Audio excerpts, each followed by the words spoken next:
பிடிவாதமான யானை. ஒரு காட்டுல ராமுனும் ஒரு யானை வாழ்ந்துகிட்டு வந்துச்சு. ரொம்ப பலசாலியான ராமு யானை யார் சொல்லுறதையும் கேட்காம திமிரோட இருந்துச்சு. காட்டு மிருகங்களையோ வயசுல மூத்த மிருகங்களையோ அது மதிக்காம திமிரோட இருந்துச்சு. ஒரு நாள் மழையோட சூறாவளி வீசுச்சு.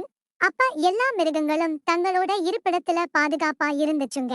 ஆனா ராமு யானை மட்டும் இந்த சூறாவளி என்ன செய்யும்னு சொல்லிட்டு காட்டுக்குள்ள சுத்திக்கிட்டு திரிஞ்சிச்சு. அப்போ ஒரு பெரிய மரம் உடைஞ்சி ராமு யானை மேல விழுந்துடுச்சு. எவ்வளவு முயற்சி செஞ்சும் அந்த மரத்துக்கு அடியில மாட்டிக்கிட்ட ராமு யானையால வெளியே வரவே முடியல.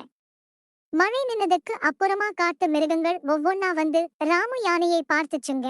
சில கரடிகளும் புலிகளும் இன்னும் கொஞ்சம் பலசாலி மிருகங்கள் ஒன்னா சேர்ந்து அந்த யானைய காப்பாத்துச்சுங்க. தனக்கு உதவி செஞ்ச மிருகங்களுக்கு நன்றி சொல்லிட்டு இனிமே பெரியவங்க சொல்படி நடப்பேன், மூத்தவங்க சொல் பேச்சு கேட்காம திரிஞ்ச ராமு யானைக்கு நல்ல புத்தி வந்துச்சு. Thank you for watching this video. If you enjoyed it, please hit the like button and the bell notification icon.